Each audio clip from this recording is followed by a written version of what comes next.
So I actually first met Scot McKnight years ago when he came to speak at Mayfair Church of Christ, where I attended in college, and I told him that I had recently cited him in a paper. He joked and said, "I hope you agreed with me." And interestingly enough, because the topic today, that paper was actually about falling away in Hebrews chapter 6. And I went on to present that paper that I wrote in an undergraduate section at original SBL, AAR. And what do you know? I did actually agree with Scott's analysis from his, get this, 1992 paper where he wrote about the warning passages in Hebrews. But on today's show, we are discussing deconstruction, a buzzword in today's church culture. Some of you might be quite fearful of the trend, others might be hopeful. But what Dr. Scot McKnight, a pretty famous New Testament scholar who's written, 100 books or something, he is going to help us navigate this topic in light of his recent book, Invisible Jesus, written with Tommy Preson Phillips.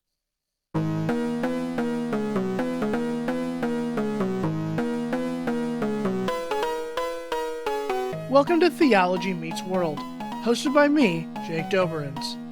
This podcast delves into the heart of real-life issues with theologians, ministers, activists, and writers who share their unique stories and insights. Keep up with the show at jakedoberenz.com/TMW.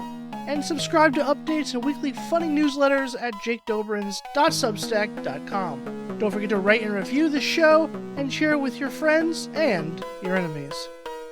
Now, back to your regularly scheduled programming.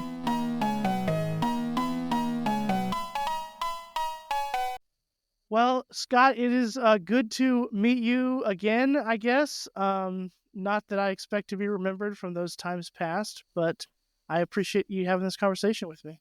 Well, thanks, Jake, and good to be with you. And I remember our time at Mayfair fondly and at Oklahoma Christian University and the good barbecues that we had in Oklahoma.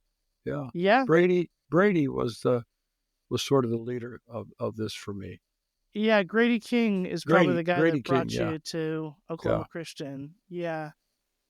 Good guy. Well, Scott, I'm not going to spend too much time on the introduction. You're I don't know if you want to call yourself famous or whatever word you want to use, but people know about you. I have loved several of your books. I recommend Blue Parakeet to anybody who kind of wants to figure out the Bible. That is just a perfect introductory text without having to get a seminary degree. I love a lot of your work, and I'm excited to talk to you about this new one, Invisible Jesus, which is kind of on a different topic than, New Testament studies or some of the other stuff you've done. Although you have really been, I feel like, have been a prophetic voice in the church with a church called Tove and other works like that, just trying to kind of diagnose some of the problems here. So I'm excited to talk to you about that. Well, thanks, Jake. I'm looking forward to this. Well, I know you love Scripture. I know you love God. You love the church. But you didn't come out of the womb believing all the things you believe now. So can you kind of give us the highlights of your own, deconstruction and reconstruction story from coming out of that strict fundamentalism to discovering you didn't really know what you believed about certain things. You knew more what you didn't believe than what you did believe, all the way to what you are now. So can you just give us the highlight reel of your religious story? I mean, I grew up in a fundamentalist church. My parents were conservative fundamentalists, didn't use the word evangelical. Evangelical pertained to Wheaton, not to our church. Yeah. And then I had a spiritual experience, which in the Baptist tradition we call the rededication of my life to Christ, between my junior and senior year in high school. And I became an avid student of Scripture. I began to read the Bible every morning. I would get up at like 4:30 and read the Bible for an hour before I went to work out. I was an athlete. And then I went to conservative Christian college. My parents thought Wheaton was too liberal at that time. Kind of irony, isn't it? Mm-hmm. And while I was at that college, I had a professor named Joe Crawford, Professor Joe Crawford. Didn't have a PhD, but he was a powerful influence in my life, giving me the confidence to read the Bible on my own, which is good and bad. Fortunately, I was around enough people to get the craziness knocked out of me when I would try crazy ideas. But he taught us to read the Bible, and he would ask us questions. He taught a course in theology, but he would ask us questions, and we'd have to read all these Bible passages to put together a sort of biblical theology of, let's just say, holiness or something like that. And just over and over, and I was reading the Bible all the time, and I read the Bible probably 6-7 times through when I was in college and trying out different translations. But that process gave me an ability, a foundation for evaluating what was going on in churches. By the time I was a sophomore, I was a youth pastor at a church. By the time I was a senior, I was a disaffected youth pastor, not because I didn't like the youth, but because I had learned from Francis Schaeffer to be critical of the American church. And so I went to seminary. I went to a conservative evangelical seminary, Trinity Evangelical Divinity School. And within the first 2 years of my time at Trinity, I think I could say very easily, I knew what I didn't believe, but I wasn't totally clear about what I did believe. I mean, I was a still believer. I was going to church all the time, reading the Bible, but I was in the process of putting things together and taking things apart. So I went through what we call in the book, Invisible Jesus, I went through the phase of liminality and elimination. I was eliminating things that I didn't think were important, and those were things that I grew up in fundamentalism with. And in the same time, I was reconstructing so that I could find what we call the phase of liberation. So by the time I was done, and then we went to England, to Nottingham University with James D.G. Dunn. By the time I finished my PhD, I had a lot firmer grip of what I did believe and a firm rejection of what I no longer believed. But that was a process because it was destabilizing to leave cherished ideas that connected me to people in my past. Mm. And it was hard at times of not knowing, but at the same time realizing I'm pretty sure I don't believe that, but if I tell these people, they're gonna disown me. I remember studying the rapture question in college, and Robert Gundry's book, it's called The Church in the Tribulation, I believe. Most people have never heard of it, but he wrote that book in the 70s, and I read that book, and it was totally persuasive, and I became post-trib, and my pastor called me a liberal. I was a liberal. It had nothing to do with being a liberal. It was still very biblical and very debated and based on the evidence of the Bible, etc. So then what happened for me, Jake, is through that process, I became a Jesus-centered Christian. Mm-hmm. And I was asked the other day, what's your agenda? And I said, my agenda is to make Jesus central in evangelicalism, is to get people to think like Jesus, to follow Jesus, to base their theology on how Jesus teaches things, and to get that straight first before we start exploring other theological topics. So that's the bird's eye view. I like it. And I appreciate you sharing that story. My story, intersects, has some similarities. I still get messages sometimes from people who, I told them this way or another years and years ago, and they're like, thank you for telling me this all these years ago, and I'm like, ugh, I don't really believe that anymore. Okay, it's challenging to Yeah. deal with some of that. But hey, we all change. Yeah. We all grow, and maybe this is a good time to kind of define this buzzword, deconstruction. So, like, what is deconstruction? And maybe without tipping your hat too much, because we'll get to this later. What are those deconstructing their faith like actually doing? What's Yeah. going on here?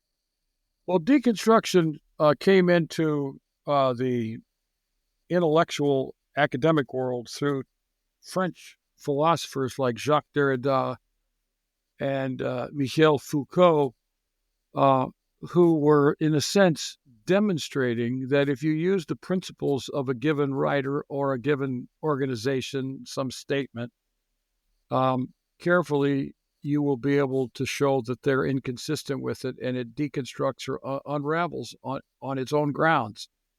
Well, one of the themes that they developed was that people's ideas are actually masks for power that they want to have. So deconstruction is also connected to power. Well, I used to complain when my students were saying they were going through a deconstruction phase, because I'd say, what are you talking about? Deconstruction, that's not what it means. Well, too bad for me.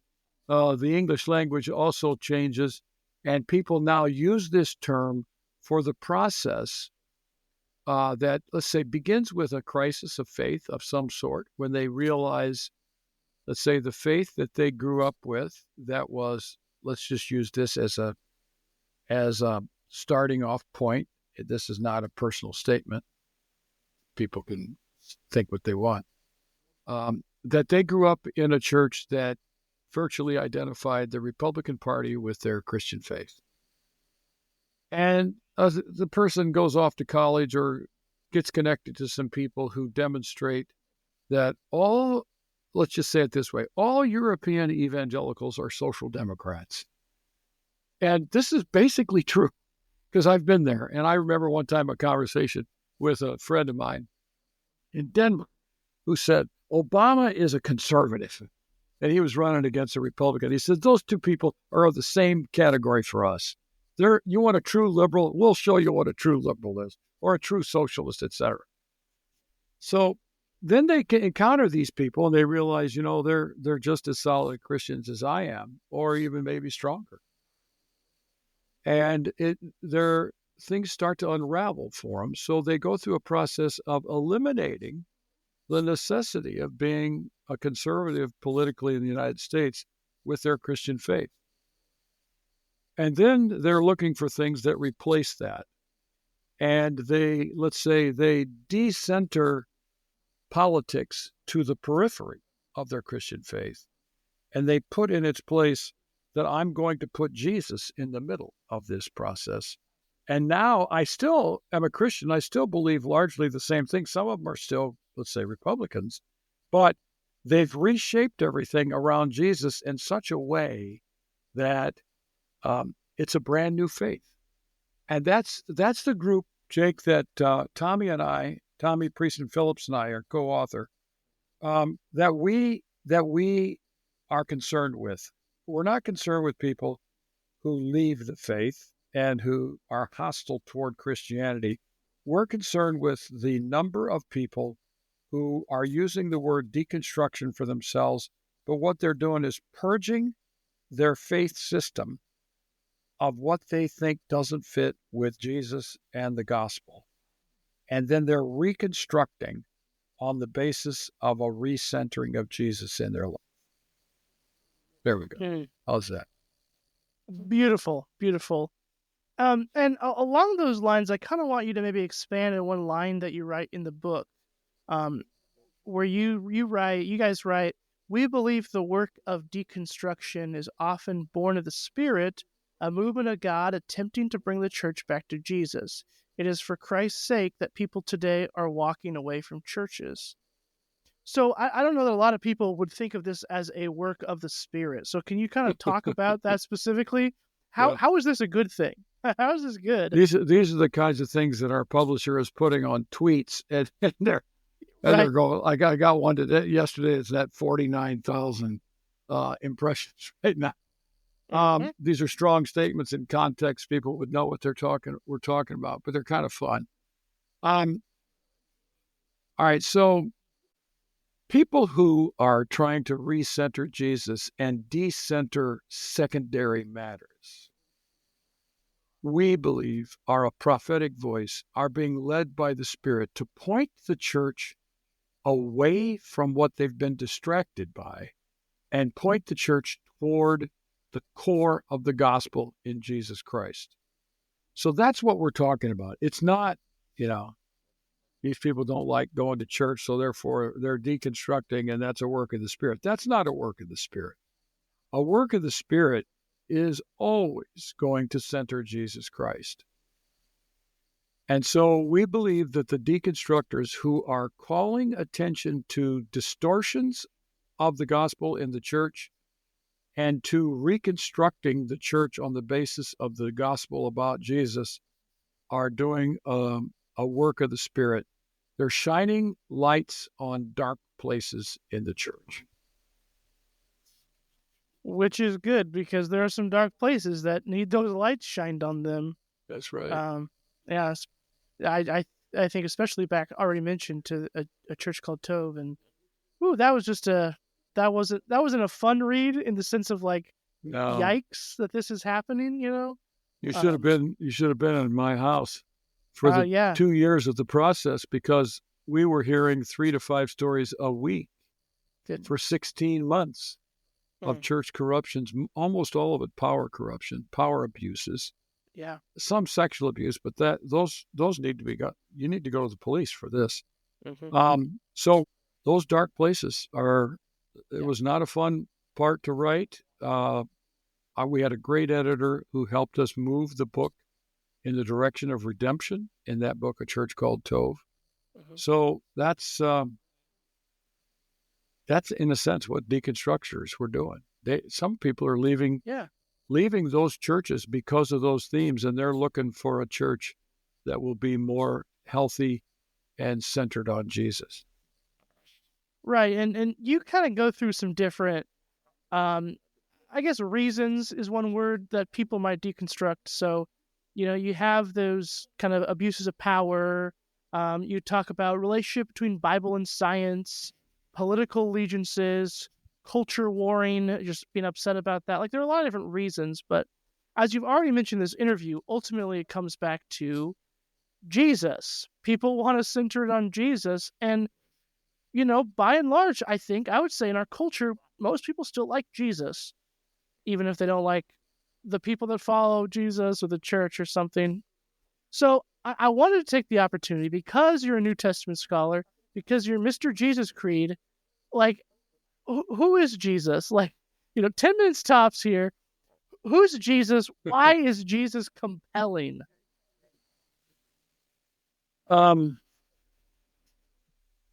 Jesus is, this is a word, a predicate sentence that could have a lot of words following this.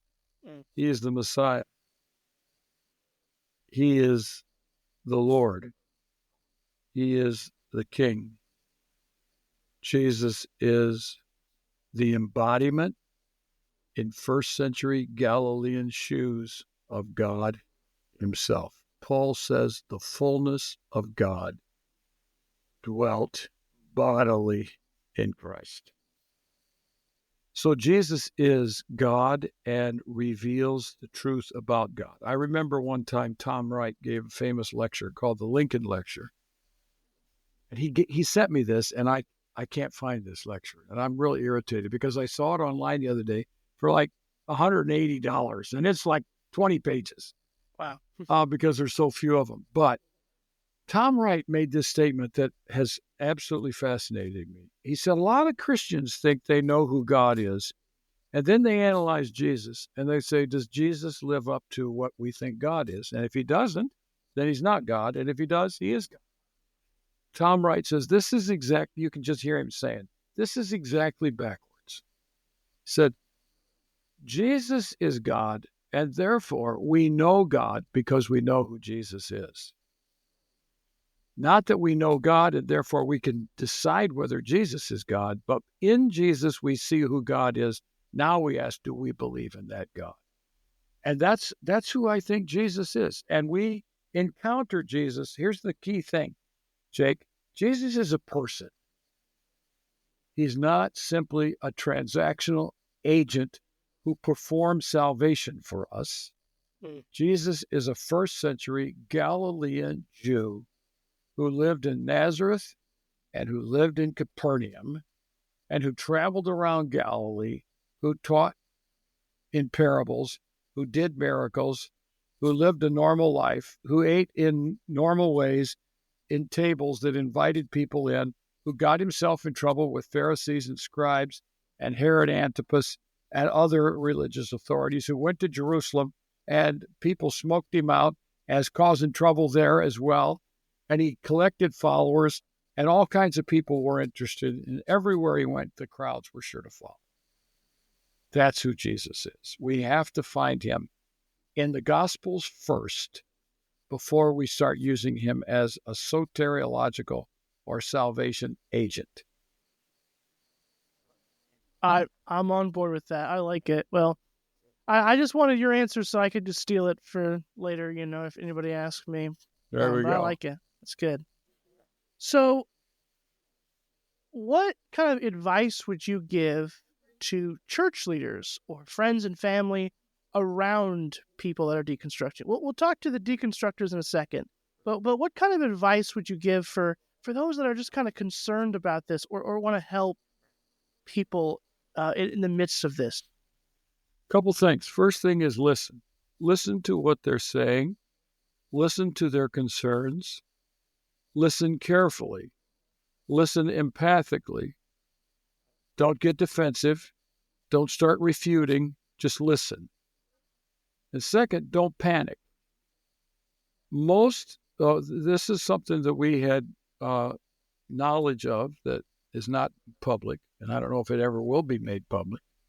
A study was done by our publisher on social media with pretty sophisticated statistics of people who had used the word deconstruction for themselves, and they were able to trace these people and realized that these deconstructors, there's a large segment of them, the vast majority of these people were leaving a church, but they weren't leaving church.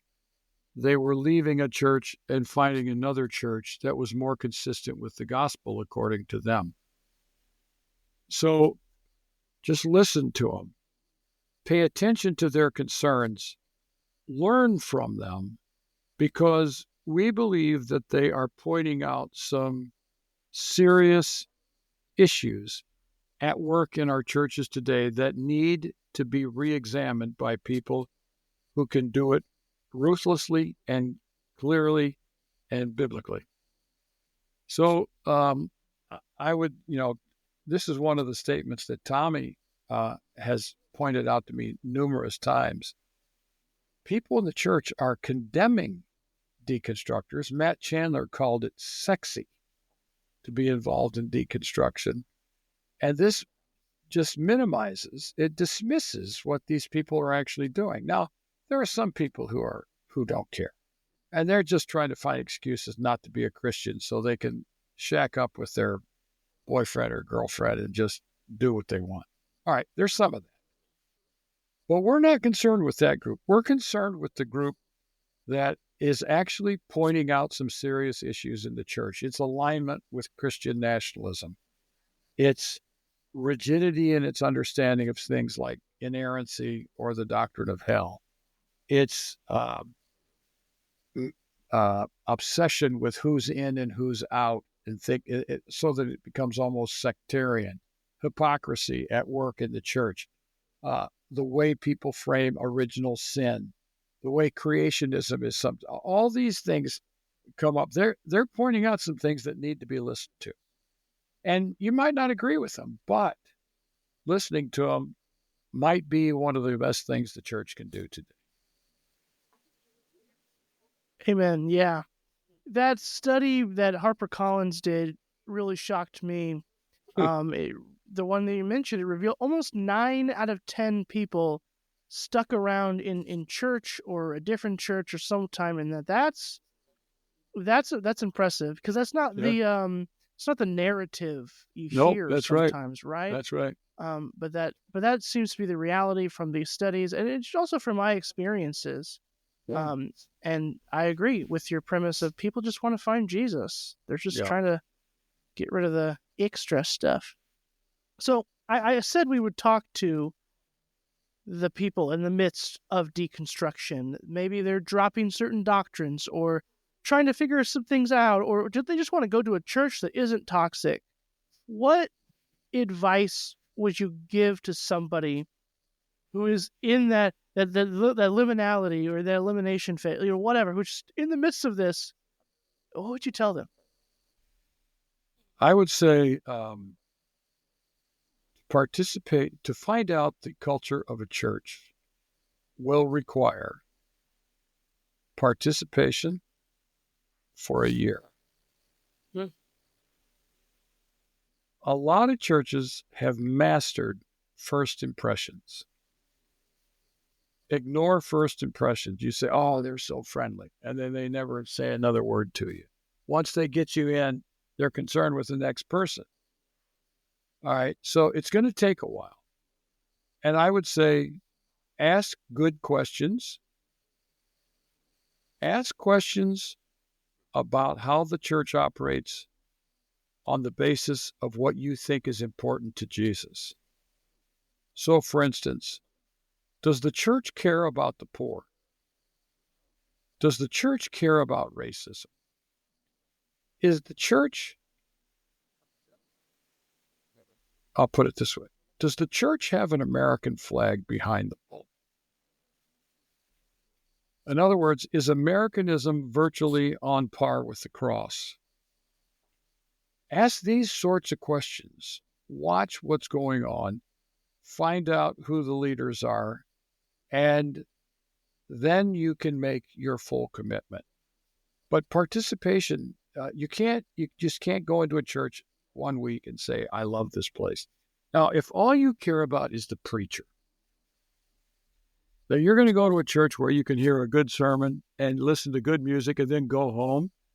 Well, okay, that's fine, but that's not what church is. Church is either a fellowship with people or it's not a church.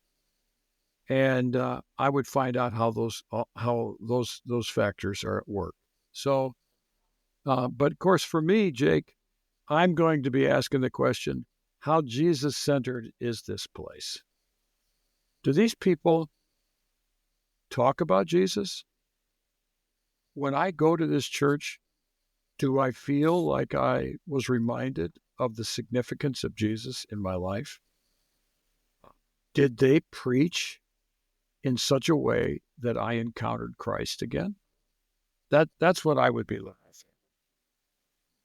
for. Okay, yeah.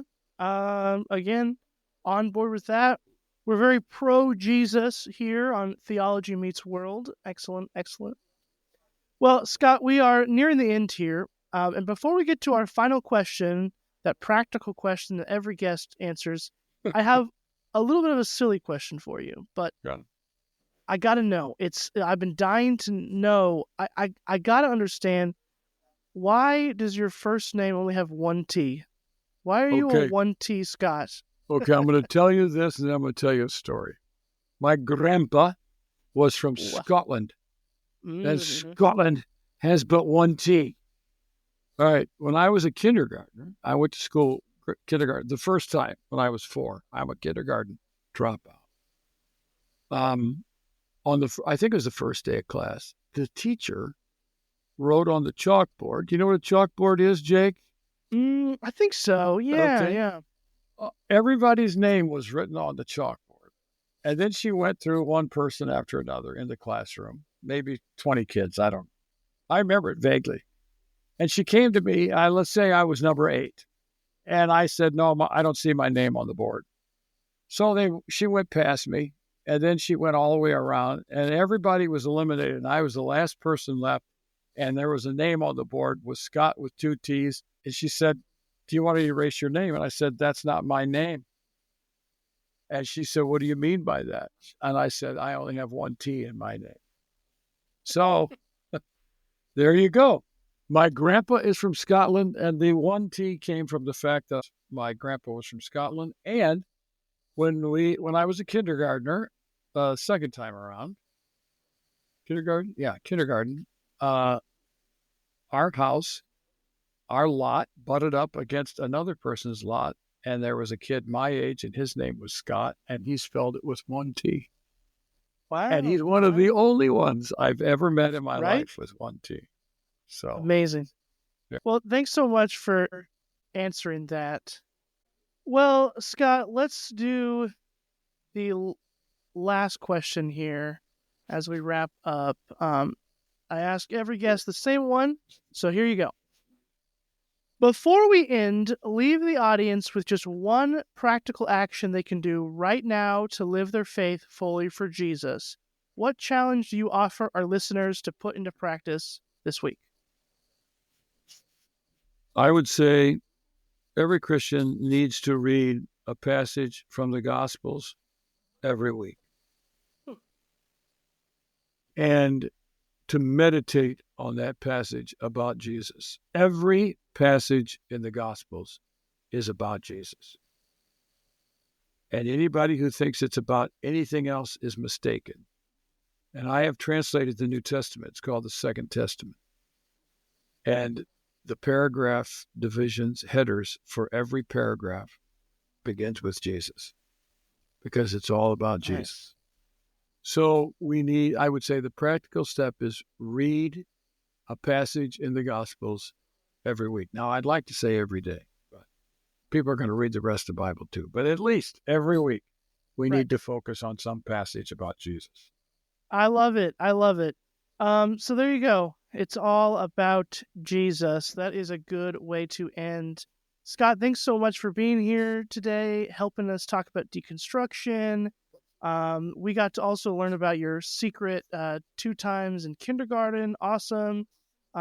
Even said the word sexy. So we had a great time today and got a lot of cool experiences out of it. So yeah, thank you so much. Thank you, Jake. Good to be with you and good to be reminded of Mayfair. Absolutely. Good times. All right. Well, thanks everybody else in Theology Meets World land. You know the drill with podcasts. Share, rate, review, all that fun stuff. And be sure to reach out to Scott and actually, more than anything, go get his book, Invisible Jesus, and add that to your collection. And we mentioned a lot of your books, Scott, so you can get all of those, and we'll put them in the show notes so everybody can be pointed to those awesome resources. Thank you. Sure thing.